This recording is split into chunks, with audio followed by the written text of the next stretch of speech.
And TTD board లాంటి పెద్ద వ్యవస్థలు, ఇటువంటి వాటి అన్నిటికీ సంబంధించి నామినేటెడ్ పోస్టులు ఇప్పటికే ఎక్సర్సైజ్ జరుగుతోంది. ముఖ్యమంత్రి చంద్రబాబు నాయుడు గారు, తర్వాత కూటమిలో ఉన్న జనసేన అండ్ బీజేపీ ఈ పార్టీల మధ్య కూడా చర్చలు జరిగాయి. కొన్ని విషయాల్లో కంక్లూజన్కి వచ్చారు. ఇంకా కొన్ని పదవుల విషయంలో ఏదో మధ్య మార్గంగా ఏదో మాట్లాడుతున్నారు. అన్ని పార్టీలకి వాటా ఉండేలాగా పదవులు పంచుకోవడం అనేది జరుగుతూ ఉంది అని ఏదో చర్చలు వార్తలు వస్తున్నాయి. మరి ఏంటనేది మనకి క్లారిటీ లేదు. కానీ మొత్తం ఇది వాళ్ళు కూడా పవన్ కళ్యాణ్ గారు చంద్రబాబు నాయుడు గారితో భేటీ అయ్యారు. ఇది బహుశా దీని గురించి భేటీ అయ్యారని వార్తలు వచ్చాయి. నామినేటెడ్ పోస్టుకు సంబంధించి భేటీ అయ్యారని వార్తలు వస్తున్నాయి. సో ఏంటి నామినేటెడ్ పోస్టులు చాలా ఉంటాయి, వందల్లో ఉంటాయి. ఉదాహరణకి జగన్మోహన్ రెడ్డి గారు ఉన్నప్పుడు బీసీ కార్పొరేషన్ని 56 మినీ కార్పొరేషన్లుగా చీల్చారు కులాల వారీగా. దాని మీద రకరకాల ఆర్గ్యుమెంట్స్ వచ్చినాయి.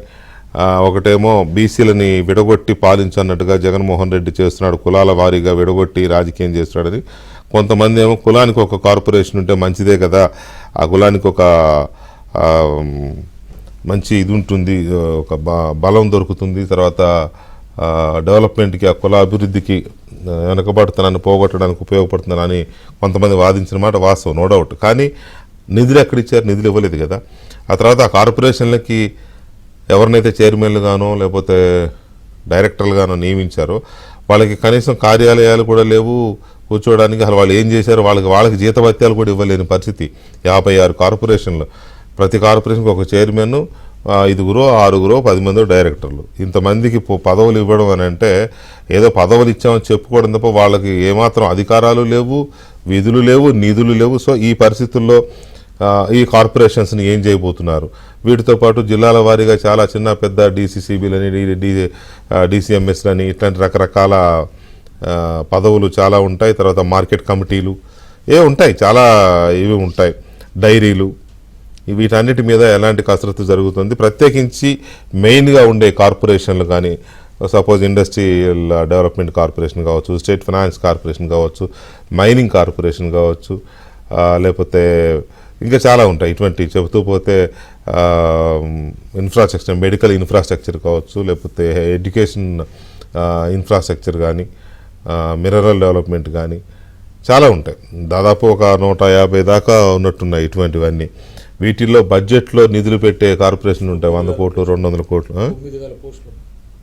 పోస్టులు 9,000 కార్పొరేషన్లు.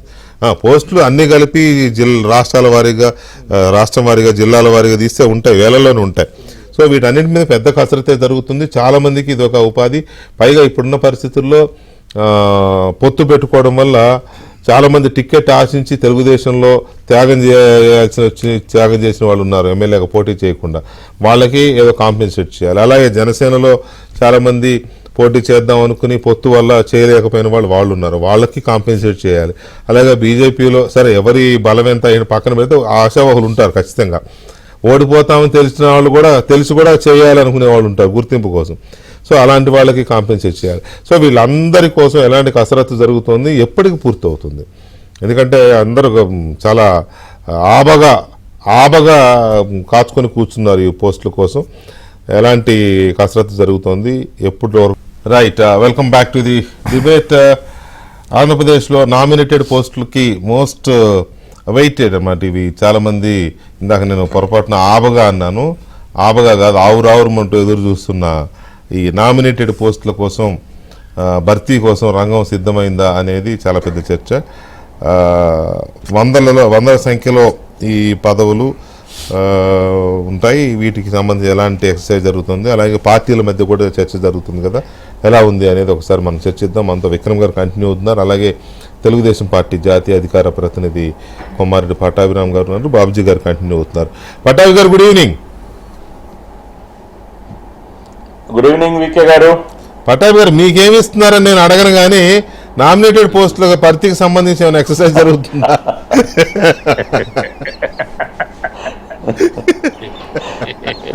మీరు మొదలు పెట్టడమే ఒక పెద్ద గూగ్లీయో యార్కరో బౌన్సర్ వేశారు నా మీద. ఇప్పుడు గూగ్లీలు యార్కర్ లేవు. ఏంటంటే కాదు, నా అదృష్టం ఏంటంటే ఆ, చంద్రబాబు నాయుడు గారు కష్టపడి పనిచేసినటువంటి ప్రతి వ్యక్తిని కూడా గుర్తించినటువంటి మనిషి. మనమేమీ అడగక్కర్లేదు ఆయన్ని. ఇప్పటి వరకు కూడా నేను ఆయనతో కొనసాగించినటువంటి ప్రయాణం ఏదైతే దాదాపు 12 సంవత్సరాలుగా ఆయనతో కలిసి పనిచేస్తున్నాను, ఈ ప్రయాణంలో ఇప్పటి వరకు నాకు ఏ గుర్తింపు ఇచ్చినా పార్టీ పరంగా నేను ఎప్పుడు ఆయన అడగలేదు. మరేంటి చాలా ఆయన మంది గుర్తింపిస్తూ ఇంకో వస్తున్నారు. రకంగా మాట్లాడు ఏంటండి కనపడకుండా ఎలా కనీసం అడగంది అమ్మాయినే పెట్టదు, వెళ్ళి కలిసి ఏదో అడిగితే కదా గుర్తొచ్చేది వాళ్ళకని చాలా మంది అలా మాట్లాడుతున్నారు ఏంటి సార్? ఇప్పుడు మనం నాయకుడిని కలిసినప్పుడు ఆయన మనల్ని పలకరించేటటువంటి తీరు కానివ్వండి, ఆయన బాడీ లాంగ్వేజ్ కానివ్వండి, ఆయన మన వైపు చూసి నవ్వేటటువంటి నవ్వు ద్వారా కానివ్వండి, అన్ని చాలా రకాలైనటువంటి కమ్యూనికేషన్స్ ఉంటాయి సార్. నోరు తెరిచి మనం ఏం అడగక్కర్లేదు. ఆయన మన పట్ల చూపిస్తున్నటువంటి ప్రేమ అనేది మనకు అర్థమైపోతూనే ఉంటుంది. కాబట్టి నేను ఒకటే చెప్తా ఉన్నాను సార్, చంద్రబాబు నాయుడు గారు మీరు గతంలో కూడా చూడండి, 2014లో ఆయన అధికారంలోకి వచ్చినటువంటి ముఖ్యమంత్రి అయినటువంటి సందర్భంలో 2014కు ముందు ఎవరైతే ఆయన వెన్నంటి నిలబడ్డారో ప్రతి ఒక్కరిని గుర్తించారు ఆయన. వీరిని వదిలేశారు అని మీరు ఒక్క పేరు చెప్పండి. ప్రతి ఒక్కరిని ఏదో ఒక రకంగా ఎమ్మెల్సీ శాసన మండలి కొంతమందిని పంపించారు, మంచి కార్పొరేషన్ చైర్మన్ పదవులు ఇచ్చారు, రకరకాలుగా అందరినీ గుర్తించారు. ఈసారి కూడా అంటే 2019-24 మధ్య గతంలో తెలుగుదేశం పార్టీ చరిత్రలో మునుపెన్నడూ చూడనటువంటి పోరాటం అన్ని స్థాయిల్లో ఉన్నటువంటి నాయకులు చేశారు. కాబట్టి ఇప్పుడు ఏంటంటే ఇంకా చేశారు కాబట్టి పోరాడిన వాళ్ళని గుర్తిస్తున్నారా అనే చర్చ ఉందా? ఖచ్చితంగా ఇప్పుడు ఆ రకంగా ఆశించడంలో కూడా తప్పులేదండి. ఇప్పుడు ప్రాణాలకి తెగించి పోరాడినటువంటి ఒక కార్యకర్త నాకు గుర్తింపు దక్కాలి అని ఆశించడం అనేది ఏమాత్రం తప్పు కాదు. 1కి 10 సార్లు అడిగినా కూడా తప్పు కాదు. మొహం మీద అడిగినా కూడా తప్పు కాదు. ఏంటి సార్ నన్ను ఏ రకంగా నన్ను గుర్తిస్తున్నారని అడగటం కూడా తప్పు కాదు. కాబట్టి ఇవన్నీ చంద్రబాబు నాయుడు గారికి, లోకేష్ గారికి తెలుసు. ఇప్పటికే పూర్తి స్థాయిలో మొత్తం సమాచారం అంతా కూడా తెప్పించుకున్నారు. జిల్లాల వారీగా, నియోజకవర్గాల వారీగా, మండలాల వారీగా ఎవరెవరైతే కష్టపడి పనిచేశారో వారి పూర్తి సమాచారం చంద్రబాబు నాయుడు గారి దగ్గర ఉంది. పదవులు ఏ రకంగా మనం వీరికి ఇవ్వచ్చు అన్నది జిఏడి డిపార్ట్మెంట్ నుంచి అన్ని స్థాయిలో ఉన్నటువంటి పదవులు, రాష్ట్ర స్థాయిలో కానివ్వండి, జిల్లా స్థాయిలో రకరకాలుగా కొన్ని వేల పదవులు, అంటే కార్పొరేషన్ చైర్మన్లు కాకుండా, డైరెక్టర్లు కాకుండా, మార్కెట్ యార్డ్ కమిటీలు అని చెప్పి, దేవాలయాల కమిటీలు అని చెప్పి ఇంకా రకరకాలుగా అనేక పదవులు మనకు అందుబాటులో ఉన్నాయి. కాబట్టి ఖచ్చితంగా ప్రతి ఒక్కరిని గుర్తిస్తారు, గుర్తించాలి కూడా. ఆ విషయంగా ఎక్కడైనా చిన్న లోపం జరిగితే మాత్రం అది చాలా పార్టీకి నష్టం జరుగుతుంది. ఎందుకంటే చేసినటువంటి పోరాటం అటువంటిది. తెగించి పోరాడారు, ఆస్తులు కోల్పోయారు, కేసులు పెట్టించుకున్నారు, జైళ్ళకి వెళ్ళారు, భౌతికంగా ఇబ్బంది పడ్డారు. మరి ఎంత నరకం ఎప్పుడు చూడాల తెలుగుదేశం పార్టీ కుటుంబ సభ్యులు. అవన్నీ తట్టుకుని నిలబడ్డారు. కాబట్టి ఖచ్చితంగా ఆలస్యం చేయకుండా, ఇది కూడా నేను అండర్లైన్ చేసి చెప్తున్నా, ఎక్కువ సమయం కూడా తీసుకోకూడదండి. ఎందుకంటే ప్రతి ఒక్కరు కూడా ఇప్పుడు 2 నెలలు, రేపు 12వ తేదీకి 2 నెలలు పూర్తవుతుంది ప్రమాణ స్వీకారం అయ్యి ప్రభుత్వం అధికారంలోకి వచ్చి. కాబట్టి చంద్రబాబు నాయుడు గారు కూడా ఇంకా ఎక్కువ సమయం తీసుకోవటం కూడా కరెక్ట్ కాదు. త్వరితగతిన మనం ఈ పదవులు ఇవ్వటం అనే ప్రక్రియని మనం ప్రారంభించాలి. ముందు రాష్ట్ర స్థాయిలో అన్నిటి కూడా పూర్తి చేసి ఆ తర్వాత దశల వారీగా దసరా టైంకి మ్యాక్సిమం పూర్తి చేయాలన్న ఆలోచనలోనే చంద్రబాబు నాయుడు గారు ఉన్నారు. లోకేష్ గారు కూడా ఆ రకంగానే వారు కూడా సహకరిస్తూ ఉన్నారు. ఆ గతంలో కూడా చెప్పారు లోకేష్ గారు, నాకు ఆయనకు సంబంధించి నాకు ఒకటే కొలమానం, ఎవరు ఎక్కువ కేసులు పెట్టించుకున్నారో వాళ్ళకి నేను అత్యున్నత స్థాయి పదవి ఇస్తానని చెప్పి ఏదైతే అన్నారో అది కూడా చూస్తారు మీరు. ఎందుకంటే ఆ రకంగా ఇప్పుడు మొన్న అసెంబ్లీలో మీరు ప్రెజెంటేషన్ చూశారు సార్. ఇప్పుడు ఒక్కొక్కరి మీద ఎన్నెన్ని కేసులు ఉన్నాయి. మరి అందరికీ ఎమ్మెల్యేలుగా పోటీ చేసే అవకాశం రాలా. ఎందుకంటే పొత్తు వల్ల దాదాపు 31 స్థానాల్లో అవకాశం కుదరలేదు. చాలా మంది పాపం అర్హులైన సీట్లు పేర్లు చదివారు. కొంత పొత్తు వల్ల కోల్పోయినటువంటి వారు ఉన్నారు. కొంతమంది మిగతా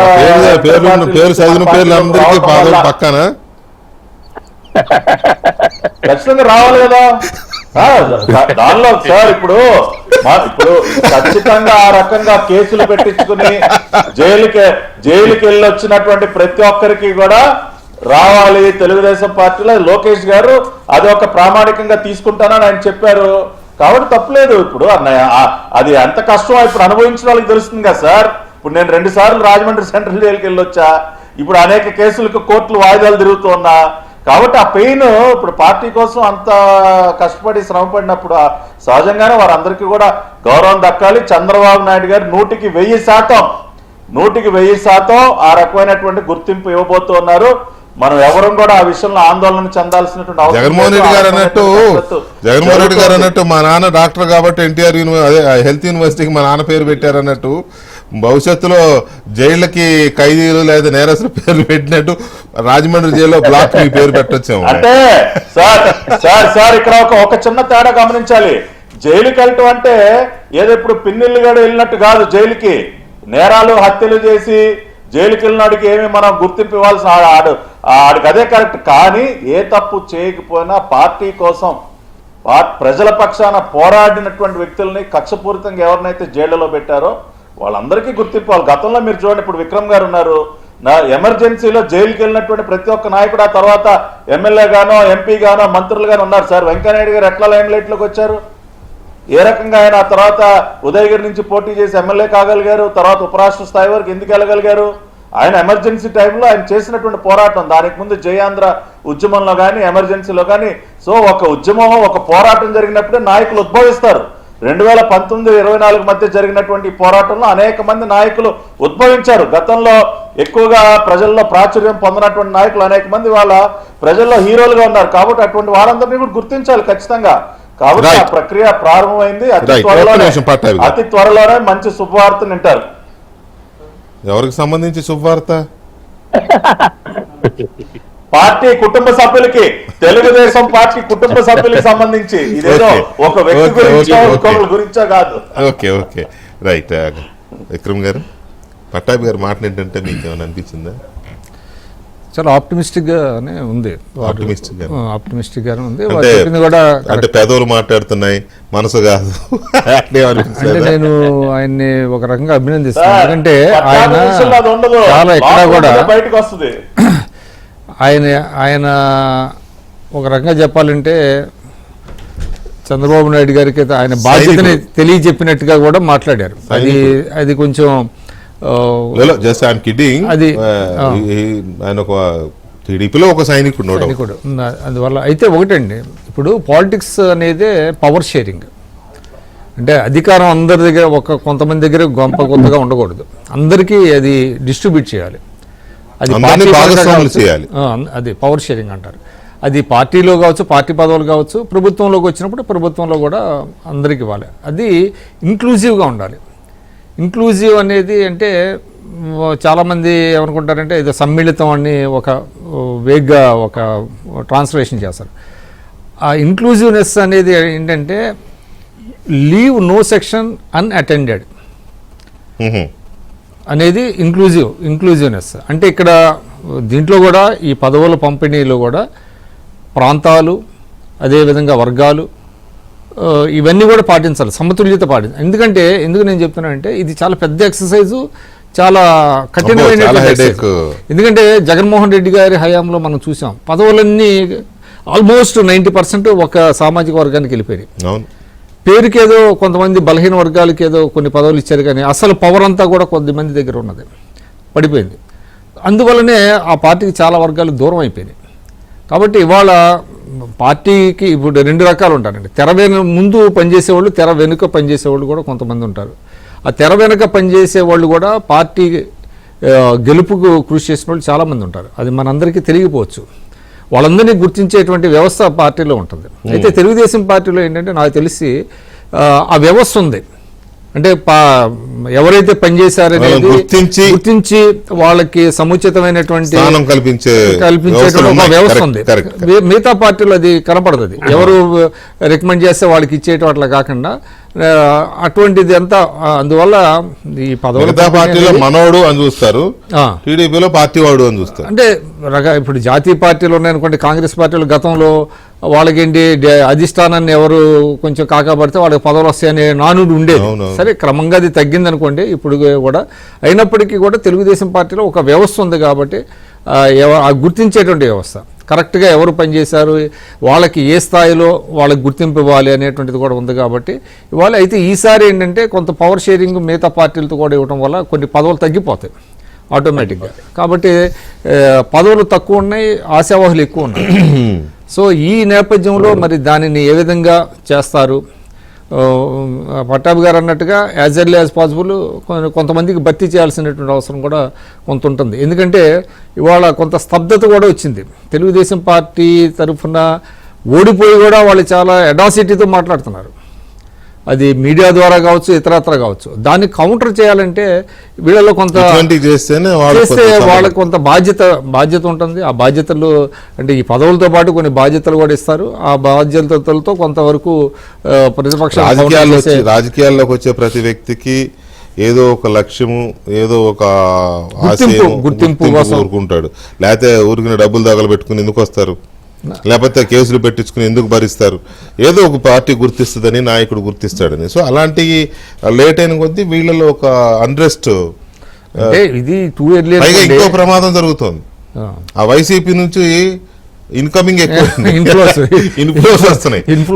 వచ్చిన కొద్దీ ప్రమాదం అది ఇది కలిసిపోతుంది. పాత నీరు దాన్ని రెసిస్ట్ చేస్తోంది, తట్టుకోలేకపోతుంది. ఇక్కడ కొంత క్లాష్ వచ్చే అవకాశం ఉంది. సరే, అది ఒక ఆస్పెక్ట్ అనుకోండి. బాబ్జీ గారు, అసలు ఈ నామినేటెడ్ పోస్టులు ఎంతవరకు ప్రజలకు ఉపయోగపడుతున్నాయి అనే దాని మీద మీ అబ్జర్వేషన్ ఏంటి? చాలా పోస్టులు ఉంటాయి, వందల కొద్ది ఉంటాయి. చాలా చాలా చాలా చాలా ఎక్కువ ఉన్నాయండి. కాకపోతే ఇప్పుడు చంద్రబాబు నాయుడు గారు పూర్తి స్థాయిలో అందరినీ సంతృప్తి పరచడానికి అవకాశం తక్కువ ఉంది. ఎందుకంటే విక్రమ్ గారు చెప్పినట్టు ఇప్పుడు జనసేనకి, మళ్ళీ బీజేపీకి వాళ్ళకి కనీసం ఒక 100 పోస్టులు 20 ఇవ్వాలి కదా.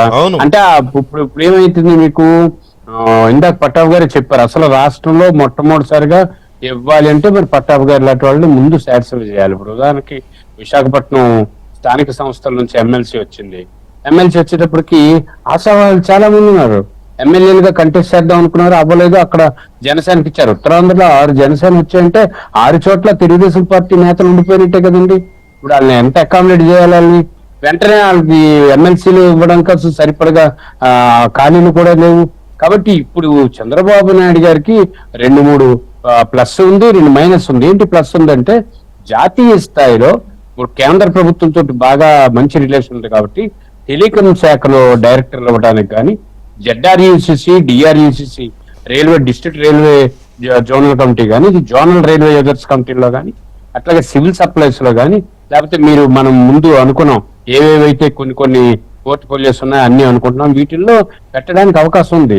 కానీ వీటికి సాటిస్ఫై అవుతారా లేదా, ఇంతకు మించి ఆలోచిస్తున్నారా అన్నది ఇక్కడ మనకు కావాలి. ఇప్పుడు అలా లేరు, అందరూ ఎమ్మెల్యే క్యాండిడేట్లే ఉన్నారు.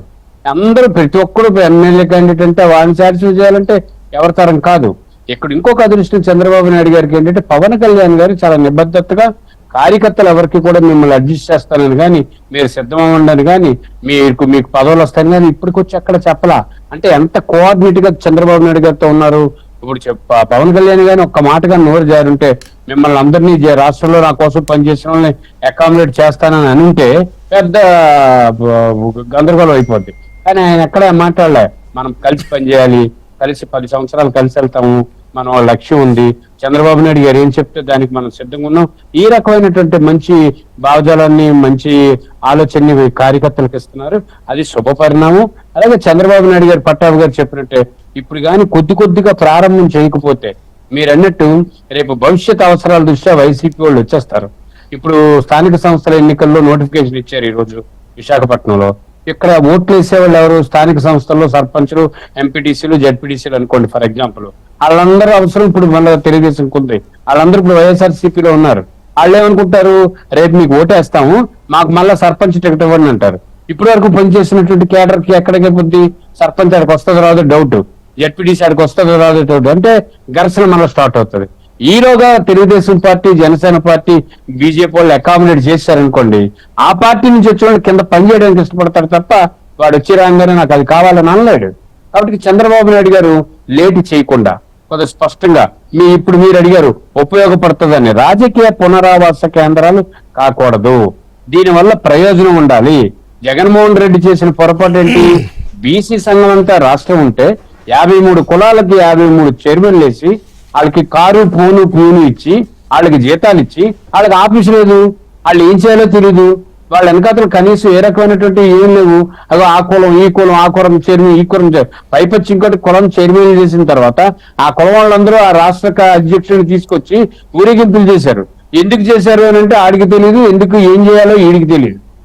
అంతే ఊరేగింపులు అయిపోయిన తర్వాత వాళ్ళకి వాస్తవం అర్థమైంది, తత్వం బోధపడింది, గప్చుప్పుగా ఉండిపోయారు ఆ చైర్మన్లు అంతా. అందుకని ఇందాక భాస్కర్ గారు చెప్పినట్టు అక్కడ పొరపాటు కూడా జరిగింది. జగన్మోహన్ రెడ్డి ఎప్పుడైతే ఆ ప్రవర్తన స్టార్ట్ చేశాడో మిగతా వాళ్ళందరూ కలిపి ఇది చాలా తప్పు చేశాం అని చెప్పని ఉండిపోయారు. కాబట్టి ప్రయోజనకరంగా ఉండాలి, నిబద్ధతగా ఉండాలి, రాజకీయ పునరావాస ఏంటి బీసీ కార్పొరేషన్ ఆయన 56 కులాలుగా విడదీశాడు కదా, ఇప్పుడు అది ఒక బీసీ కార్పొరేషన్ గానే ఉంటే బెటరా లేకపోతే అలా ఉండడం బెటరా? మీరు ఏమనుకుంటున్నారు?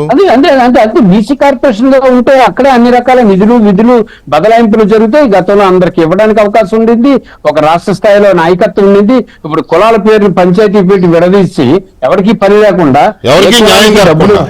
న్యాయం చేయకుండా, ఏ కులానికి డబ్బులు విధించకుండా, ఏ కులానికి శాఖకు సెక్రటరీ లేకుండా, ఏ కులానికి ఎక్కడ నుంచి నిధులు వస్తాయో చెప్పకుండా వాళ్ళకి ఏమైనా బొట్టు పెట్టి ఈడు మీ కులానికి ప్రెసిడెంట్ అని అంటే ఆ కులం ప్రెసిడెంట్ ఇప్పుడు ఎక్కడ తిరగలేకపోతున్నాడు కదా రాష్ట్రంలో. ఒక్క ప్రెసిడెంట్ తిరుగుతున్నాడు చూపించండి. నేను పలానా కులానికి ఆఖరి లాస్ట్ వాళ్ళు చెప్పుకోవడం మానేశారు. పలానా కులానికి నేను అధ్యక్షుడిని అని చెప్పేసి అని, డైరెక్టర్ అని చెప్పని పేరుకి అక్కడ శాసనసభ్యులు అంటే మొన్న ఒక చర్చ వచ్చిందండి, ఇదే చర్చ అంటే సందర్భం వచ్చింది కాబట్టి నేను మాట్లాడుతున్నాను. ఆయన 56 చేసి నిజంగానే దాన్ని ఏదో కషాయం చేసినట్టు చేసి పడేశారు. అది ఎవరికి న్యాయం జరగలేదు, నిధులు లేవు, విధులు లేవు, అయిపోయింది. కానీ మొన్న ఒక ఆయన మరి అది క్యాజువల్గా వచ్చిన మాట లేకపోతే వాళ్ళ ఆలోచన అలా ఉందో నాకు కూడా ఎందుకో లాజికల్గా అనిపించింది. బీసీలను అన్ని రకాలుగా విడగొట్టకుండా, అలాగని అన్ని కులాల సముదాయమైన బీసీ అనేదాన్ని ఒకటిగా చేయకుండా బీసీ ఏకి ఒక కార్పొరేషన్, బికి ఒక కార్పొరేషన్, సికి ఒక కార్పొరేషన్, డికి ఒక కార్పొరేషన్, నాలుగు ఇదిగా ఉన్నాయి కదా, 4 కేటగిరీస్ ఉన్నాయి బీసీలో. ఈ 4టికి అదే 4 తరహాల్లో చేసి ఆయా ఏలో వచ్చే కులాల కార్పొరేషన్లో అట్లా అకామిడేట్ చేయడం వల్ల ఈజీ అవుతుంది. డివిజన్ తమిళనాడులో ఉందండి, ఎంబీసీ ఉంది, తమిళనాడులో ఉంది. అదే ఎంబీసీ ఉంది. ఇప్పుడు సరే కేంద్ర ప్రభుత్వం ఈబీసీ పెట్టింది అనుకోండి, అది అగ్రవర్ణాల దీనికోసం, అది వేరే విషయం. ఇప్పుడు మన దగ్గర బీసీ ఏబిసిడి ఉన్నాయి కదా, అలా చేయడం చేస్తే బాగుంటుందని ఒక సలహా ఎవరో మాట సందర్భంగా వచ్చింది. మీరేమంటారు దాన్ని బాబ్జీ గారు? బాగుంది, చాలా బాగుందండి. అప్పుడు ఏమవుతుంది, ఏబిసిడీలు 4 కులాల తాలూకా ఎలా అయితే ఉంటారో వాళ్ళకి కొన్ని నిధులు ఇవ్వడానికి అవకాశం ఉంటుంది. అంతేగాని మీరు 53 కులాలు 56 కులాలు డివైడ్ చేసి వాళ్ళకి ఫర్నిచర్ లేకుండా, ఆఫీస్ లేకుండా, బోర్డు లేకుండా, వాళ్ళ మేళలో ఒకటేమో దండేసి వాళ్ళు ఊరేగించి పంపించి వాడికి ఏమైనా కారు పోను ప్యూన్ ఇచ్చి ఓట్ల కోసం చేసిన ఫీట్లు ఎక్కువైపోయి పోయాడండి. అవి ఓట్ల కోసం చెయ్యొచ్చు, కానీ ఆ ఫీట్లు ప్రజలు గమనించారు. కాబట్టి ఇప్పుడు మీరు కొత్త రిఫార్మ్స్ తీసుకురావాలి. మీరన్నట్టు ఈ సూచన కూడా బాగుంది వికే గారు. ఏబిసిడీలు కలిపి ఏదో ఎన్ని కమ్యూనిటీస్ ఉన్నాయో అన్ని కమ్యూనిటీస్ కి ఒక డైరెక్టర్ని పెట్టి ఆ శాఖ ఒకటి సపరేట్ చేసి, అలాగే బికి, సికి, డికి చేయడం చాలా అవసరం. లేదు అనుకుంటే యథాస్థితిలో ఉంచి ముందు నిధులు ఇచ్చి ఆ శాఖలో అంటే ఆ కమ్యూనిటీలో ఉన్న వాళ్ళు, బీపీఎల్ కింద ఉన్న వాళ్ళని ఆదుకునే ప్రయత్నం చేయాలి. నేను మరొకసారి రిక్వెస్ట్ చేస్తున్నట్టే చంద్రబాబు నాయుడు గారు పొరపాట్లు చేస్తారని నేను అనుకోను. కానీ ఇప్పుడున్నటువంటి పరిస్థితిలో ఎప్పుడూ దేశ రాజకీయాల్లో అలసిపోలేనంత అలసిపోయారండి తెలుగుదేశం పార్టీ నాయకులు. గ్రామ స్థాయి నుంచి స్థాయిలో నేను 1983 నుంచి రాజకీయాలు చూశాను సార్. నేను 1983లో తెలుగుదేశం పార్టీలో విపరీతమైనటువంటి క్రియాశీలకంగా నేను చూశాను. బీసీ కమ్యూనిటీ నుంచి లీడర్షిప్ వచ్చాక నేను ఎంతోమంది జిల్లా పరిషత్ చైర్మన్లు, ఎమ్మెల్యేలు, మంత్రులతో పనిచేశాను. ఎప్పుడు 2019 నుంచి 24 వరకు మారణ హోమంలో నిగ్గు తీసి అడుగు సిగ్గులేని సమాజం అని మన సిరివెన్నెల గారి మాటలాగే వాళ్ళు అలా నిలబడిపోయారు. చంద్రబాబు నాయుడు గారి కోసం, తెలుగుదేశం కోసం, ఎన్టీ రామారావు గారి రాష్ట్రం కోసం, రాష్ట్రం కోసం ఆ నిలబడిపోయిన వాళ్ళని వెంటనే కాస్త తృప్తిపరచాలా, వాళ్ళందరినీ ఒక సేద తీర్చాలా. అంతేగాని లేట్ చేస్తే అది ఆలస్యం అమృతం విషయం అయిపోతుంది. ఆ పరిస్థితి రాకూడదని నేను కోరుతున్నాను. ఇక్కడ ఎలక్షన్ ముందు ఒక మంచి ఫార్ములాతో టీడీపీ, జనసేన, పర్టికులర్గా పవన్ కళ్యాణ్ గారు అండ్ చంద్రబాబు నాయుడు గారు వాళ్ళిద్దరు కలిసి మాట్లాడుకున్న ఒక ప్లాన్ ఏంటంటే అది ఓటు వేస్ట్ అవ్వకూడదు, సీటు వేస్ట్ అవ్వకూడదు. పోటీ పడి నాకు అన్ని కావాలని పోటీలు చేసుకొని అవి ఓడిపోయి ఆ ప్రత్యర్థికి మేలు చేసేతం కాకుండా పోటీ చేసే స్థానము పోకూడదు, ఓట్లు అంటే వేరే రకంగా పోకూడదు అనే ఒక పక్కా ప్లాన్తో జనసేన 21 స్థానాలే పోటీ చేయడం, 21కి 21 గెలవడం, 100% గెలవడం అనేది అదొక రికార్డ్. అలాగే కూటమి 164 గెలవడం అంటే చిన్న విషయం కాదు. సో అది ఆ రకంగా అంత కలివిడిగా అంత బ్రాడ్గా దీనిగా వెళ్ళిన కూటమి పక్షాలు టీడీపీ, జనసేన అండ్ బీజేపీ ఇప్పుడు ఈ నామినేటెడ్ పోస్టుల విషయంలో కూడా అదే బ్రాడ్ మైండ్తో ఉన్నాయా? ఎందుకంటే వాళ్ళ మీద ఒత్తిడి ఉంటాయి, ఆయా పార్టీల సొంతంగా కార్యకర్తల నుంచి కానీ సెకండ్ లీడర్స్ నుంచి కానీ ఒత్తిళ్ళు ఉంటాయి. ఎలా జెల్ అవుతున్నాయి ఈ పదవుల విషయంలో? ఆ జెల్ అయినే బాగా నడుస్తోంది, బ్రహ్మాండంగా ఒక అవగాహనతో వెళ్తున్నారు, అందులో సందేహం లేదు. కానీ పదవుల దగ్గరకు వచ్చేసరికి ఎవరి ఒత్తిళ్ళు వాళ్ళకు ఉంటాయి. బాబు గారి మీద చాలా ఉంటుంది, అలాగే పవన్ కళ్యాణ్ గారి మీద చాలా ఉంటుంది, బీజేపీ మీద కూడా చాలా ఉంటుంది. సో ఇవి ఎంతవరకు సమన్వయంతో వెళ్ళే అవకాశం ఉందనేది ఒకటి. ఆ తర్వాత మన టీటీడీకి సంబంధించిన చైర్మన్ కానీ డైరెక్టర్ల విషయంలో కూడా పెద్ద చర్చ నడుస్తుంది. పర్టికులర్గా చైర్మన్ దగ్గరికి వచ్చేసరికి చాలా పేర్లు వినపడతాయి. ఉదాహరణకి ఈ మధ్య లేటెస్ట్గా మాజీ చీఫ్ జస్టిస్ ఎన్వి రమణ గారి పేరు వినపడుతుంది, మన TV5 చైర్మన్ నాయుడు గారి పేరు వినపడుతోంది, డైరెక్టర్ దర్శకేంద్రుడు రాఘవేంద్రరావు గారి పేరు వినపడుతోంది, ఇంకా కొనకళ్ళ నారాయణ గారి పేరు వినపడుతోంది, మాజీ ఎంపీ టీడీపీ సీనియర్ నేత. అన్నిటికీ మించి క్షత్రియ సామాజిక వర్గం నుంచి ఇంకెవరికి ఇవ్వలేదు, పైగా రఘురామకృష్ణరాజు గారికి మంత్రి పదవి ఇంకివ్వలేదు కాబట్టి ఆయన కోసమే అట్టి పెట్టారని అదొక చర్చ ఉంది. ఆయన కూడా అడిగాడని అంటున్నారు, మరి నిజమైతే తెలియదు మనకి. సో ఏంటిది అసలు ఎలా ఉంది? అసలు టీడీపీఏ తీసుకుంటుందా? First of all basic question, TTD chairman టీడీపీఏ తీసుకుంటుందా? మరి వెరైటీ చెప్పారు మీరు. ఇప్పుడు 2-3 విషయాలు ప్రస్తావించారు. ఒకటి, పార్టీల మధ్య సమన్వయం ఇవాళ ఈ నామినేటెడ్ పదవుల పంపిణీకి సంబంధించి ఏ రకంగా ఉండబోతుంది అన్నది దానిలో చాలా స్పష్టంగా చెప్పదలుచుకున్నాను.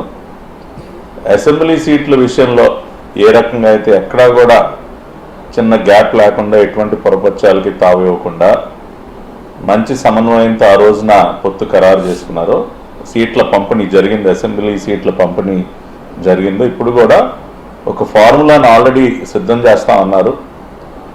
తెలుగుదేశం పార్టీ ప్రాతినిధ్యం వహిస్తున్నటువంటి నియోజకవర్గాల్లో ఫార్ములా ఒక రకంగా అంటే మెజారిటీ శాతం తెలుగుదేశం పార్టీకి, ఆ తర్వాత ఒక 60-70% తెలుగుదేశం పార్టీకి ఉంటే మిగతాది జనసేన బీజేపీకి ఉండేటట్టు. అదేవిధంగా జనసేన ఎమ్మెల్యేలు ప్రాతినిధ్యం వహిస్తున్నటువంటి కాన్స్టిట్యున్సీలో వైస్ వర్స వాళ్ళకి ఎక్కువ ప్రాధాన్యతనిచ్చి తెలుగుదేశం బీజేపీ మిగతావి పంచుకునే విధంగా అట్లా they are working out a formula. So ఆ ఫార్ములా ప్రకారం ముందుకు వెళ్ళాలన్న ఆలోచన కూడా ఉంది. రాష్ట్ర స్థాయి చైర్మన్ పదవుల విషయంలో కానివ్వండి, అన్ని స్థాయిల్లో కూడా ముందుగానే ఒక అవగాహనకు వచ్చి ఎక్కడా కూడా ఎటువంటి విభేదాలకి తావివ్వకుండా ఈ ప్రక్రియ అంతా కూడా పూర్తవుతుంది. దానిలో ఎటువంటి అనుమానం లేదు. పవన్ కళ్యాణ్ గారు, చంద్రబాబు నాయుడు గారు ఈరోజు కూడా కలిసి కొన్ని విషయాలు మాట్లాడుకోవటం జరిగింది. ప్రతినిత్యం కూడా వారిద్దరూ మాట్లాడుకుంటూనే ఉన్నారు. అదేవిధంగా బీజేపీ వైపు నుంచి కూడా మరి క్యాబినెట్లో ఉన్నటువంటి సత్య గారి ద్వారా కానివ్వండి, పురంధరేశ్వర్ గారు, అదేవిధంగా ఇప్పుడు ఢిల్లీలో కూడా మొన్న అమిత్ షా గారితో ప్రత్యేకంగా చంద్రబాబు నాయుడు గారు సమావేశం అవటం. సో ఎక్కడా కూడా కోఆర్డినేషన్లో ఎటువంటి గ్యాప్ లేదు సార్. ఇది కూడా ఎటువంటి ఇబ్బంది లేకుండానే జరుగుతుంది. రెండవది, టీటీడీ విషయానికి వస్తే ఖచ్చితంగా జగన్మోహన్ రెడ్డి చేసిన విధంగా అయితే చంద్రబాబు నాయుడు గారు చేయరు. ఏదో ఒక 4 ఏళ్ళు బాబాయ్కి, ఇంకొక సంవత్సరం ఇంకో బంధువుకి, తన సామాజిక వర్గానికి చెందినటువంటి బంధువులు, మళ్ళీ అది కూడా సామాజిక వర్గం కాసేపు పక్కన పెట్టండి, సొంత బంధువర్గానికే కట్టబెట్టేసి మొత్తం కూడా అక్కడ దోపిడీ చేసేటటువంటి కార్యక్రమం మనం చూసాం.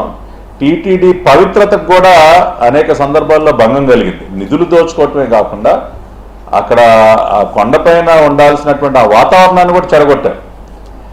అన్యమత ప్రచారం జరగటం కానివ్వండి, రకరకాలుగా స్వామివారికి జరగాల్సినటువంటి కైంకర్యాలు, ఆ పూజలు చేసే ఆ కారిక్రమాల విషయంలో కూడా కొన్ని లోటుపాట్లు గుర్తించడం, అక్కడ ఉన్నటువంటి అర్చకుల మధ్య గొడవలు జరగటం, ప్రధాన అర్చకుల విషయంలో గొడవలు జరగటం, ఇట్లా రకరకాలైనటువంటి కాంట్రవర్సీస్కి ఒక వేదికగా మారిపోయింది తిరుమల తిరుపతి దేవస్థానం అనేది.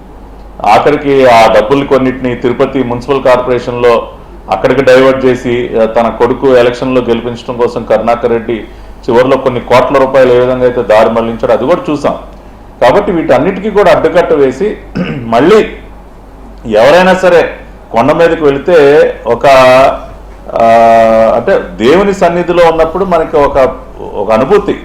మనం దేనికి కొండ మీద నిజంగా కూడా తిరుమలలో వెళ్ళి కాసేపు అట్లా ప్రశాంతం కూర్చుంటే ఓం నమో వెంకటేశాయ అన్న ఆ శబ్దాల మధ్య ఏవైతే వస్తుంటాయో ఆ మంత్రోచ్చారణ జరుగుతుందో ఎంతో ప్రశాంతంగా ఉంటుంది. కానీ ఇప్పుడు అటువంటి వాతావరణం లేదు. కాబట్టి దాన్ని మళ్ళీ నిలబెట్టే విధంగానే టీటీడీ బోర్డు ఏర్పాటు అవుతుంది జరుగుతుంది. ఇందాక మీరు కొన్ని పేర్లు ప్రస్తావించారు. వారందరికీ కూడా మీరు ప్రస్తావించినటువంటి పేర్లు అందరికీ అర్హత ఉంది. నేను మళ్ళీ ఆ పేర్లు రిపీట్ చేయదలుచుకోలేదు కానీ బట్ వారందరికీ అర్హత ఉంది. టీటీడీ అందరూ కూడా విభిన్న రంగాల్లో మంచి నిష్ణాతులు, ఒక క్రెడిబిలిటీ క్యారెక్టర్ ఉన్నటువంటి వ్యక్తులు. కాబట్టి ఖచ్చితంగా ఎవరికి ఇచ్చినా కూడా చంద్రబాబు నాయుడు గారు ఒక క్యారెక్టర్, క్రెడిబిలిటీ, ఆ పవిత్రతని కాపాడేటటువంటి వ్యక్తులకి, స్వలాభం కోసం ఆ పదవిని ఉపయోగించినటువంటి వ్యక్తులకి, ఏదో అక్కడ చైర్మన్గా కూర్చుని పైరువీలు చేసుకునే వాళ్ళకి అటువంటి వారికి కాకుండా నిజంగా నిస్వార్థంగా సేవ చేసేటటువంటి వ్యక్తులకే ఆ పదవిని కట్టబెట్టడం అనేది జరుగుతుంది. ఇక అది టీడీపీకే వస్తుందా ఆ పదవి అనేది, సరే ఇప్పుడు దానిపైన నేనేమి కామెంట్ చేయదలుచుకోలేదు. చంద్రబాబు నాయుడు గారు ఎన్డీఏ కూటమి నేతలందరూ కూడా కూర్చుని తీసుకునేటటువంటి నిర్ణయం కాబట్టి నేను ఇవాళ ఈ డిబేట్లో మాకే వస్తుందనో లేదంటే పలానా వాళ్ళకి వస్తుందనో అని నేనైతే చెప్పదలుచుకోలేదు. ఇంకొక విషయం ఏంటంటే వికే గారు, ఇవాళ ఈ కార్పొరేషన్స్ ఏవైతే ఉన్నాయో ఏదో ఊరికనే అలంకారప్రాయంగా ఏదో ఊరికనే హోదా దర్పం ప్రదర్శించడానికి మాత్రమే ఉన్నటువంటి కార్పొరేషన్లు కాదండి. కొన్ని కీలకమైనటువంటి కార్పొరేషన్స్, పర్ఫామ్ చేయగలిగినటువంటి కార్పొరేషన్స్. ఇప్పుడు సివిల్ సప్లైస్ ఉంది, చాలా కీలకమైన కార్పొరేషన్ అది. ఇప్పుడు ధాన్యం కొనుగోలులో కానివ్వండి, ఫెయిర్ ప్రైస్ రేషన్ షాపుల విషయంలో కానివ్వండి, ఈ డిస్ట్రిబ్యూషన్ నెట్వర్క్ కానివ్వండి, అది చాలా ఇట్స్ వెరీ క్రూషియల్ కార్పొరేషన్. కాబట్టి సమర్థుడైనటువంటి వ్యక్తి అటువంటి కార్పొరేషన్ బగ్గాలు చేపడితే మంత్రి గారితో కలిసి బ్రహ్మాండంగా పనిచేసేటువంటి అవకాశం ఉంటుంది. అదేవిధంగా APIIC, Andhra Pradesh industrial infrastructure corporation, ఇన్వెస్ట్మెంట్స్ని తీసుకొచ్చే విషయంలో, వాళ్ళకి భూములు కేటాయించే విషయంలో కానివ్వండి, చాలా ప్రోయాక్టివ్గా పనిచేయడానికి అవకాశం ఉన్నటువంటి కార్పొరేషన్. అదేవిధంగా టూరిజం డెవలప్మెంట్, రకరకాలుగా టూరిజం ఇన్ఫ్రాస్ట్రక్చర్ క్రియేట్ చేయడానికి అవకాశం ఉన్నటువంటి కార్పొరేషను. అదేవిధంగా స్కిల్ డెవలప్మెంట్, ఇప్పుడు స్కిల్లింగ్ మీద బోల్డ్ ఫోకస్ ఉంది. మన కేంద్ర బడ్జెట్లో కూడా కొన్ని వేల కోట్ల రూపాయలు స్కిల్ డెవలప్మెంట్కి కేటాయించడం జరిగింది. చంద్రబాబు నాయుడు గారు కూడా ఒక స్కిల్ సెన్సెస్ చేపట్టే కార్యక్రమానికి ఆయన శ్రీకారం చుడుతూ ఉన్నారు. కాబట్టి ఈ కార్పొరేషన్ పదవులు అంటే ఏదో ఊరికి అలంకారప్రాయంగా ఒక గవర్నమెంట్ కారు, ఏదో ఒక ఇద్దరిని సెక్రటరీలని గన్మెన్లు పెట్టుకుని తిరగటానికి పనికొచ్చే కార్పొరేషన్లో మనం అనుకోవటానికి వీల్లేదు. చాలా ప్రోయాక్టివ్గా ప్రజలకు మంచి సేవ చేయడానికి అవకాశం ఉన్నటువంటి కార్పొరేషన్స్ అనేకం ఉన్నాయి. కాబట్టి ఆ రకంగానే ఆ కేపబిలిటీస్, ఆ సామర్థ్యం ఉన్నటువంటి వ్యక్తులు, చంద్రబాబు నాయుడు గారు ఎవరికి పదవి ఇచ్చినా సరే వాళ్ళు ఉన్నటువంటి ఆ కేపబిలిటీస్ని కూడా చూసి వాళ్ళ ద్వారా నిజంగా ఏం రిజల్ట్ సాధించవచ్చు అన్నది కూడా అన్ని రకాలుగా ఆలోచించి చేస్తారు. కాబట్టి ఖచ్చితంగా సమర్థులైనటువంటి వ్యక్తులనే మనం ఈ కార్పొరేషన్ చైర్మన్లుగా కూడా చూసేటటువంటి అవకాశం ఉంటుంది. తప్పనిసరిగా ఇప్పుడు 3 పార్టీల్లో ఉన్నటువంటి అందరి నాయకుల్ని ఆ ఈక్వేషన్స్ అన్ని కూడా బేరీజ్ వేసుకుని ఆ కార్యక్రమం అనేది జరుగుతుంది. ఫేజ్డ్ మేనర్లో నాకున్న సమాచారం మేరకు ఇందాక చెప్పాను. ఫస్ట్ ఫేజ్ రేపు ఆగస్టు 15 లోపలే కొన్ని పేర్లు ప్రకటించేటువంటి అవకాశం ఉందని తెలుస్తోంది. ముందుగా టీటీడీ విషయంగా అన్నిటికంటే ముందు టీటీడీ చైర్మన్ కానీ బోర్డు కానీ ప్రకటించాలన్న ఒక ఆలోచన కూడా ఉన్నట్టు తెలుస్తోంది. ముందు టీటీడీ అయిన తర్వాత మిగతావి కొన్ని ప్రకటించి ఆ తర్వాత ఫేజ్డ్ మేనర్లో అన్ని కూడా పూర్తి చేయాలన్న ఆలోచన అయితే చంద్రబాబు నాయుడు గారికి ఉంది. ఇంకా కొంత సమయం వెయిట్ చేస్తే అవన్నీ కూడా క్లారిటీ వస్తాయి. కాకపోతే గతంలో లాగా ఇంకోటి కూడా చెప్తా ఉన్నా వికే గారు, ఇందాక మీరు ఒక మంచి అంశాన్ని ప్రస్తావించారు. కేవలం కుర్చీ, అసలు ఊరికనే పేరుకి మాత్రం పదవులు ఇచ్చేసి వాళ్ళకి కూర్చోటానికి కుర్చీలు, బలలు, ఫండ్స్ ఏమీ లేకుండా ఏదో ఊరికనే విజిటింగ్ కార్డులు కొట్టించుకుని తిరగటానికి అన్నట్టు కాకుండా ఇవాళ కొంత నిధుల కొరత ఉన్నప్పటికీ కేంద్ర ప్రభుత్వ పథకాల ద్వారా అనేక నిధులు మన రాష్ట్రానికి తీసుకొచ్చుకునేటటువంటి అవకాశం ఉంది. కాబట్టి ఆ రకంగా ఫండ్స్ అలాట్మెంట్ కూడా జరుగుతుంది. ఇవన్నీ కూడా ప్రోయాక్టివ్గా ఉంచాలన్న ఆలోచన కూడా ఉంది. ఉదాహరణకు మొన్న జరిగినటువంటి ఇన్ఫార్మల్ చాట్లో రేపు ఇప్పుడు స్పోర్ట్స్ అథారిటీ ఆఫ్ ఆంధ్రప్రదేశ్ ఉందండి. చంద్రబాబు నాయుడు గారికి అతి త్వరలోనే నేషనల్ గేమ్స్ రాష్ట్రంలో కండక్ట్ చేయాలనే ఒక ఆలోచన బలంగా ఉంది. ఒక 2-3 ఏళ్లలోనే అది చేయాలని ఉంది. మరి అటువంటి సందర్భంలో బోల్డ్ అన్ని ఫండ్స్ సెంటర్ నుంచి వస్తాయి. స్పోర్ట్స్ ఇన్ఫ్రాస్ట్రక్చర్ మనం డెవలప్ చేసుకోవచ్చు. కాబట్టి ప్రతి ఒక్క అంశం మీద కూడా ఆయనకు ఒక ఆలోచన ఉంది. ఖచ్చితంగా ఆ ఆలోచన ప్రకారమే ఇవన్నీ కూడా పూర్తవటం జరుగుతుంది. రైట్. ఇక్కడ బాబ్జీ గారు, ఈ పదవులు ఏదో బడాయి బాబాయిలకో లేదా డబ్బులు ఉన్నాయనో వాళ్ళకో కాకుండా ఎక్కువ ప్రజలతో ఉండే వాళ్ళకి డెఫినెట్గా ఎవరైనా అధికారంలో ఉన్న పార్టీ వాళ్ళ పార్టీ కార్యకర్తలకు నాయకులకు ఇచ్చుకుంటారు. దాన్ని మనం అబ్జెక్ట్ చేయడానికి ఏం లేదు. కొన్ని విషయాల్లో మాత్రం న్యూట్రల్స్కి ఇంటలెక్చువల్స్కి వాళ్ళకి కొన్ని 10% 20% అట్లా ఇస్తారు. ఏది కాస్త ఆ పార్టీలకి ఏమైనా బుద్ధి బుర్ర అండ్ కాస్త సోషల్ కాన్షియస్నెస్ ఉంటే ఇస్తారు. ఈ కొన్ని పార్టీలు ఉంటాయి లేక అవి ఏంటంటే మొత్తం ఏం పట్టవు వాళ్ళకి, ఎంతసేపు వాళ్ళు అలా ఉంటుంది. సో తెలుగుదేశం కొద్దిగా డెమోక్రటిక్గా ఉంటుంది కాబట్టి మనకు మొదటి నుంచి తెలుసు కాబట్టి అలా ఆలోచించినప్పుడు ఈ బడాయి బాబాయిలు కాకుండా ప్రజలతో ఉండి పార్టీ కోసం పనిచేస్తూ అట్ ది సేమ్ టైం ప్రజలతో ఎక్కువ కనెక్టివిటీ ఉండి నిత్యం ప్రజల కోసం మాట్లాడే వాళ్ళకి ఇచ్చుకుంటే మంచిది అనేది ఒక ఫీలింగ్ ఉంది కదా. ప్రజల నుంచి ఎలాంటి ఒపీనియన్ ఉంది దీని మీద, కార్పొరేషన్ పదవుల మీద ఎలాంటి వాళ్ళు ఉంటే బాగుంటది? ప్రజల నుంచి అంటే ఒకటి చంద్రబాబు నాయుడు గారు, లోకేష్ గారు, పవన్ కళ్యాణ్ గారు కేవలం ప్రజల కోసం పనిచేసి పార్టీ కోసం పనిచేసి కాస్త కోస్త విలువ నుండి చాలా నష్టపోయినటువంటి వ్యక్తుల్ని సెలెక్ట్ చేస్తారని నేను ప్రగాఢంగా విశ్వసిస్తున్నాను. ప్రజలు కూడా ఏం ఆలోచిస్తున్నారంటే ప్రజలకు ప్రయోజనకరంగా ఉండే వ్యక్తులు చాలా మంది ఎంపీపీలు చేశారు సార్, సీనియర్స్ జెడ్పీటీసీలు చేశారు సార్ టీడీపీలో. జనసేన నుంచి పోటీ చేసి డబ్బులు కాల్చుకొని చేతులు కాల్చుకొని ఇంటి దగ్గర ఉండిపోయిన వాళ్ళు ఉన్నారండి. ఇలాంటి వాళ్ళని కొత్త లీడర్షిప్ ని ప్రజలకు చూపించే మనుషుల్ని కాస్త నిజాయితీ పరుల్ని కానీ చంద్రబాబు నాయుడు గారు పదవులు ఇవ్వగలిగితే గ్యారంటీగా ప్రజలు స్పష్టంగా చాలా ఆనందపడతారు. అలాగే అవకాశం కూడా ఉంది ఈసారి. లైక్ క్యాబినెట్ తీసుకోండి వికే గారు, క్యాబినెట్ లో అందరూ చదువుకున్న వాళ్ళు, కాస్త అవగాహన ఉన్న వాళ్ళు, పార్టీకి సిన్సియర్ గా పనిచేసిన వాళ్ళు కొత్త వాళ్ళకి ఇచ్చారు. దాంతోపాటు బయట 3 సీనియర్స్ ఉన్నారు, 3 పార్టీల్లో, బీజేపీలోని, జనసేనలోని, అలాగే తెలుగుదేశంలోని. కానీ వాళ్ళందరికీ ఏం చేశారు క్లియర్ గా ఒక ఇండికేషన్ ఇచ్చారు. యూత్ ని మనం బిల్డ్ చేయాలి, ఎప్పుడు సీనియర్సే కాదు కదా. కానీ సీనియర్స్ అంతా చాలా జాగ్రత్తగా ఉండిపోయారు కదా, జూనియర్స్ అందరూ ఉన్నారు కదా. రేపు భవిష్యత్తులో జూనియర్స్ తర్వాత మళ్ళీ సీనియర్స్ కి అవకాశం రావచ్చేమో. కానీ ఇప్పుడు లోకల్ బాడీస్ ఎన్నికలకు ఇవి వచ్చేటట్టుకి పదవులు వచ్చేటప్పటికి చాలా జాగ్రత్తగా చూస్ చేసి యంగ్ బ్లడ్ అని కాస్త పార్టీ అంటే క్రమశిక్షణగా పనిచేసిన వాళ్ళని, అట్లాగే సమతుల్యం ఆ ప్రాంతాల వారిగా సమతుల్యాన్ని చూసి ఇవ్వగలిగితే 2029 నాటికి కొత్త లీడర్షిప్ తయారవుతుంది. ఆ కొత్త లీడర్షిప్ కొత్త క్రాప్ వస్తుంది. ఎందుకంటే ఎప్పుడు ఎన్టీ రామారావు గారు పెట్టినటువంటి పార్టీలో ఆ రోజు నుంచి పనిచేసిన వాళ్ళు చాలా మంది సీనియర్స్ ఉన్నారు ఇప్పటికీ. వాళ్ళ తర్వాత వాళ్ళ పిల్లలే వచ్చారు. అంతే తప్ప రాజకీయాల్లో కొత్త మనం పిలిపిస్తుంటాం, మేము లోక్సత్తా నుంచి కూడా చెప్తాం, అందరూ చెప్తారు యువత రాజకీయాల్లోకి రావాలని. యువత అంటే ఎవరు?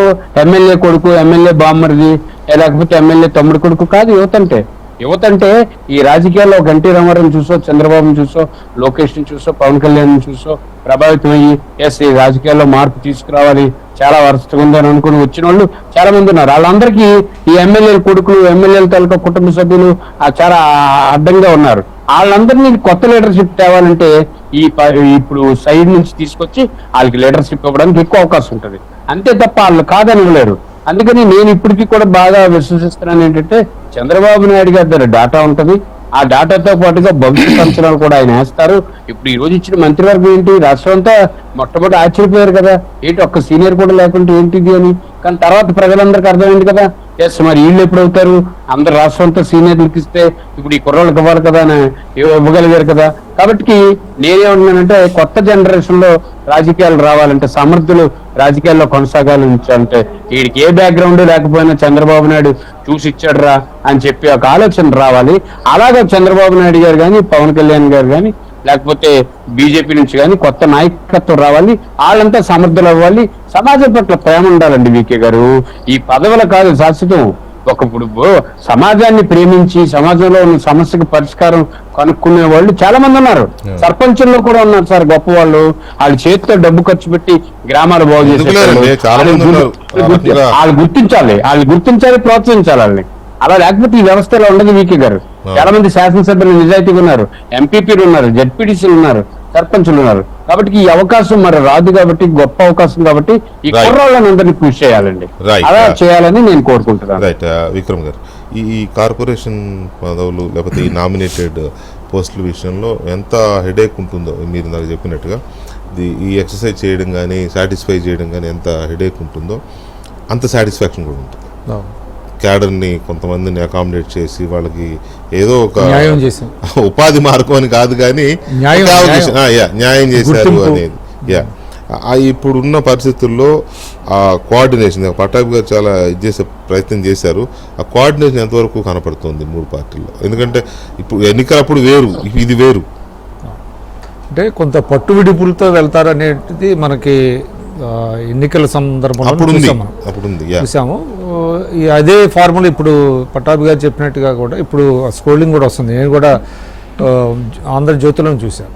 60-30-10 ఫార్ములా పెట్టుకున్నారు. 60% తెలుగుదేశం వాళ్ళు, ఎక్కడైతే తెలుగుదేశం ఎమ్మెల్యేస్ వాళ్ళకి 60 ఇస్తారు, తర్వాత వైస్ వర్సా వాళ్ళు ఉన్నప్పుడు అట్లాగా. అది మంచిదే, ఎందుకంటే నియోజకవర్గ స్థాయిలో ఉండేటువంటి పదవులన్నీ కూడా అట్లా ఇస్తారు. బట్ ఒకటైతే ఇదేంటంటే నిజాయితీకి కొంత పట్టం కట్టాల్సిన అవసరం ఉందండి. ఎవరైతే నిజాయితీగా పనిచేశారో పార్టీకి సమాజానికి వాళ్ళని గుర్తించి ఇప్పుడు చాలామందికి అట్లాగే టికెట్లు కూడా ఇచ్చారు కొంతమందికి. అట్లాగా ఆ రకమైనటువంటిది తీసుకోవాలి. ఒకటండి, రాజకీయాలు ఏంటంటే you cannot please each and everybody అంటారు, and it is not your duty to please everybody. ప్రతి ఒక్కరిని సంతృప్తిపరచడం అసలు మీ బాధ్యత కూడా కాదంటారు రాజకీయాలు. కానీ కొంతవరకు ఎవరైతే ఉన్నారో వాళ్ళందరినీ న్యాయం చేసి వాళ్ళని క్యారీ చేసుకోవాల్సినటువంటి పరిస్థితి ఉంది. తర్వాత ఈ 5 ఏళ్ళు కూడా పార్టీ కోసం కృషి చేసేవాళ్ళు, ఎవరైతే పార్టీకి ఉపయోగపడతారో, తర్వాత ప్రజాభిప్రాయాన్ని మౌల్డ్ చేసేవాళ్ళు ఇంపార్టెంట్. ఈ ప్రభుత్వం చేసేటువంటి కార్యక్రమాలు కానివ్వండి, వాటిలన్నింటిలో ప్రజల్లోకి తీసుకెళ్ళి ఒక పాజిటివ్గా ఎవరైతే చేయగలుగుతారో వాళ్ళని గుర్తించి కూడా వాళ్ళకి పదవులు ఇవ్వాల్సినటువంటి అవసరం ఉంది. ఎందుకంటే అది భవిష్యత్తుకు ఉపయోగపడుతుంది. మనం చూసాం 2014-19లో కొన్ని తప్పులు కూడా జరిగినాయి తెలుగుదేశంలో. మంచి పదవులు ఇచ్చిన వాళ్ళు పార్టీలు మారిపోయారు. మన పేర్లు ఎందుకు కానీ చాలా మంది ఉన్నారు కదా. టీడీపీలో రాజ్యసభ సభ్యత్వం ఇచ్చారంటే వెళ్ళిపోవడమే, అట్లాగే సో అది పునరావృతం కాకుండా ఒకళ్ళిద్దరు ఉన్నారు అంతే, పునరావృతం కాకుండా చూసుకోవాల్సినటువంటి బాధ్యత అవుతుంది. బట్ ఒక ఫేజ్డ్ మేనర్లో వేస్తారని అందరూ అంటున్నారు, వెయ్యాలి కూడా. ఎందుకంటే ఇక్కడ తెలంగాణతో పోలుస్తున్నారు ఎక్కువ. తెలంగాణ గవర్నమెంట్ లాగానే కొన్ని పదవులు ఇచ్చేశారు, జగన్ గారు అప్పుడు కూడా ఇచ్చేశాడు, అది ఇది అనే మాటలు వినపడుతున్నాయి. కాబట్టి నేను అనుకోవటం ఎక్సర్సైజ్ జరుగుతుంది కాబట్టి మనం చూద్దాం, మంచి నిర్ణయాలు తీసుకుంటారు. అంటే పూర్తి సమాచారాన్ని, అంటే చంద్రబాబు నాయుడు గారి దగ్గర గుణం ఏంటంటే ఆయన పూర్తి సమాచారాన్ని తీసుకొని ఎక్సర్సైజ్లో ఇది కూడా తీసుకుంటారు. గతంలో ఏంటంటే కొన్ని ఒత్తిళ్ళకి ఇప్పుడు వెళ్ళిపోయిన, ఇప్పుడు అటువంటిది లేదు అనేది. ఇప్పుడు ఏంటంటే అబ్సల్యూట్ మెజారిటీ ఉంది. ఆయన ఎవరు ఒత్తిళ్ళకి లోన్ అవ్వాల్సినటువంటి అవసరం ఉండదు. ఆయన పూర్తిగా తన కాన్షియస్తోనే పదవులు వేసేటువంటి అవకాశం ఉంది. కాబట్టి లోటుపాట్లు గతంలో జరిగినట్టుగా జరగకపోవచ్చు ఈసారి. రైట్. ఫైనల్గా పట్టాభి గారు, పార్టీ అధికారంలోకి రావడానికి, సరే కూటమి అధికారంలోకి వచ్చింది కానీ తెలుగుదేశం పార్టీ అధికారంలోకి రావడానికి కష్టపడిన వాళ్ళందరికీ, అలాగే కూటమి అధికారంలోకి రావడానికి కష్టపడిన వాళ్ళందరికీ, ఫర్ దట్ మ్యాటర్ జగన్ని దించేయడానికి కష్టపడిన వాళ్ళందరికీ, పార్టీ కార్యకర్తలు, ఆ పార్టీ కార్యకర్తలు కావచ్చు, ఈ పార్టీ కార్యకర్తలు కావచ్చు, ఎవరికైనా వీళ్ళందరికీ సముచిత న్యాయం జరుగుతుందనే భరోసా ఇస్తుందా ప్రభుత్వం, మీ పార్టీ, కూటమి పార్టీలు? ఖచ్చితంగా న్యాయం జరుగుతుందండి. అది చంద్రబాబు నాయుడు గారు, పవన్ కళ్యాణ్ గారు, పురంధరేశ్వరి గారి సారథ్యంలో రాష్ట్రంలో ఆ విషయంలో ఎటువంటి లోటు ఉండదు. చంద్రబాబు నాయుడు గారు మరీ ముఖ్యంగా నేను చెప్తా ఉన్నా, వికే గారు, ఈ 5 సంవత్సరాల కాలంలో ఆయన పడినటువంటి మనోవేదన కానీ, ఆయన అనేక సందర్భాల్లో పార్టీ కార్యకర్తలు పడినటువంటి కష్టాన్ని చూసి ఆయన చలించినటువంటి తీరు. ఎందుకంటే ఉదాహరణ, నేనే 3 సార్లు మా ఇంటికి ఆయన స్వయంగా వచ్చి ఆయన మా కుటుంబ సభ్యులకి ఇచ్చినటువంటి భరోసా కానీ, ధైర్యం కానీ, అంటే ఒక తండ్రితో సమానంగా ఆయన వ్యవహరించారు. కాబట్టి ఆయన అంటే అవన్నీ చూశారు. ఆయన చూసి ఫీల్ అయ్యి ఆ ఫేస్ దాటుకుని వచ్చినటువంటి వ్యక్తి ఇవాళ చంద్రబాబు నాయుడు గారు. ఆయన పర్సనల్గా 53 రోజులు జైలు జీవితం అనుభవించి బయటకు వచ్చారు. కాబట్టి ఆ కష్టం ఏంటి ఆయనకు తెలుసు. కాబట్టి ఖచ్చితంగా ఎటువంటి అనుమానం లేదు వికే గారు, న్యాయం జరుగుతుంది. ప్లస్ ఇంకోటి ఏంటంటే, ఆ రకంగా గుర్తించడం వల్ల ఏంటంటే అది పార్టీకి చాలా భవిష్యత్తులో చాలా ఉపయోగం. ఇంకా కొంతమంది మోటివేట్ అవుతారు. ఎస్, తెలుగుదేశం పార్టీలో మనం కష్టపడి మనం నిలబడి ప్రజల కోసం పనిచేస్తే మనకి తప్పనిసరిగా గుర్తింపు లభిస్తుంది. మనకి ఏ రికమెండేషన్ అక్కర్లేదు, మనకి ఏ నాయకుడు మన గాడ్ ఫాదర్ ఉండాల్సిన అవసరం లేదు, మనం ఏం పైరువీలు చేయక్కర్లా, కష్టపడితే ఆటోమేటిక్ గా మన గుర్తింపు లభిస్తుంది అన్న ఒక నమ్మకాన్ని, విశ్వాసాన్ని మనం కలిగించిన వాళ్ళు అవుతాం. అందుకని ఇప్పుడు చంద్రబాబు నాయుడు గారు పార్టీ పెట్టి 40 సంవత్సరాలు పూర్తయినటువంటి సందర్భంలో ఇంకొక 40 సంవత్సరాలకు ఒక యంగ్ లీడర్షిప్ ని తయారు చేసే ప్రయత్నం ఉన్నారు. అందుకనే మొన్న ఎమ్మెల్యే సీట్లు కూడా మీరు చూశారు, చాలా మంది కొత్త వారికి, యువకులకు వచ్చారు. మంత్రి పదవులు కూడా చాలా మంది యూత్ కి ఇచ్చారు. 17 మంది ఫస్ట్ టైం మినిస్టర్స్ ఉన్నారు. కాబట్టి ఆ రకంగా ప్రతి దానిలో ఆయన ఎమ్మెల్యే సీట్ల కేటాయింపులో, మంత్రి పదవులు ఇచ్చే విషయంలో ప్రతి దానిలో కూడా యూత్ కి ఇంపార్టెన్స్ ఇస్తా ఉన్నారు. కాబట్టి ఈ నామినేటెడ్ పదవుల విషయంగా కూడా ఇంకొక 30-40 ఏళ్ళు పార్టీ నిలబడే విధంగా, లేదంటే పార్టీని నిలబెట్టే విధంగా ఆ యంగ్ లీడర్షిప్ ని డెవలప్ చేయాలన్న ఆలోచన కూడా బలంగా చంద్రబాబు నాయుడు గారికి ఉంది. కాబట్టి ఈ నామినేటెడ్ పదవుల్లో కూడా ఎక్కువగా మనం యువతకి ప్రాధాన్యం ఇచ్చినటువంటి సందర్భాన్ని కూడా మనం ఖచ్చితంగా చూస్తాం. కాబట్టి ఓవరాల్ గా ఎవరికి ఎటువంటి అసంతృప్తి కలగకుండా మీరు సైతం మీరు కూడా మళ్ళీ పదవులు ప్రకటించిన తర్వాత ఎస్ న్యాయం జరిగింది, కూటమి నాయకులు న్యాయం చేశారు, కష్టపడ్డ వారందరికీ పదవులు ఇచ్చారు అని మీరు కూడా సర్టిఫికేట్ ఇచ్చే విధంగా పదవుల పంపిణీ ఉంటుంది. మా సర్టిఫికెట్లు మీకెందుకే, మీకెందుకే కానీ మీ సర్టిఫికెట్లు మీరు ఇచ్చుకోండి, సెల్ఫ్ సర్టిఫికెట్లు ఇచ్చుకోండి. మా సర్టిఫికెట్లు మీకెందుకు? కాదండి, ఎవరు సీనియర్ జర్నలిస్ట్ సార్, మీరు అనేక విషయాల మీద మీరు కామెంట్ చేయరా? లేదు కాదు సార్, ఏబిఎన్ ఎండి రాధాకృష్ణ గారు వీకెండ్ కామెంట్, ఖచ్చితంగా వీకెండ్ కామెంట్ లో రాధాకృష్ణ గారు కూడా ఎస్ ప్రక్రియ బ్రహ్మాండంగా చేశారు, అందులో తేడా వస్తే రేవెట్టేస్తారు. అందులో డౌట్ తేడా వస్తే వీకెండ్ కామెంట్ లో రేవెట్టేస్తారు కదా ఎవరో, అందులో డౌట్ ఉంది. డెఫినెట్ గా అసంతృప్తివాదులు బయటపడ్డారు అని అంటే మాకు అన్యాయం జరిగిందని అది ఖచ్చితంగా వాళ్ళు న్యూస్ మేకర్స్ అవుతారు, మేము దాన్ని పట్టుకుంటాం సహజంగానే. ఎందుకంటే ఈ మార్పు కోసం కష్టపడిన వాళ్ళని, పార్టీలో వాళ్ళని